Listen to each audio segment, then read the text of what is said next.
Psa brutálne podrezal na balkóne svojho bytu a v amoku sa mu údajne dokonca pokúsil odrezať hlavu. Ja som ho kopla, no lebo čo som mohla? On bol pominutý, s ním sa nedalo hovoriť. Starenka netuší, čo ho k účinu viedlo. Prakticky sa vôbec nepoznali. Niekoľko minút predtým na seba narazili pred vchodom do paneláka. David jej ponúkol pomoc a pozval ju na návštevu. Vtedy ale ešte netušila, čo sa za dverami bytu odohrá. Taký nožisko mal. Ľudia sa boja ísť domov, boja sa o svoje psy, pretože toto sa nestalo poprvýkrát. Už pred rokom vraj takto brutálne podrezal svojho vlastného psa a niekoľko mesiacov predtým mal ďalšieho psa vyhodiť z balkóna. Dneska psa, zajtra môže človeka. Psychopat prostý.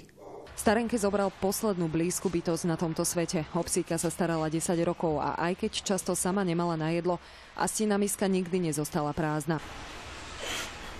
A takto prejavuje ľútosť muž, ktorý jej v priebehu niekoľkých minút zobral úplne všetko. Napadol vás ten pes? Prečo ste to urobili?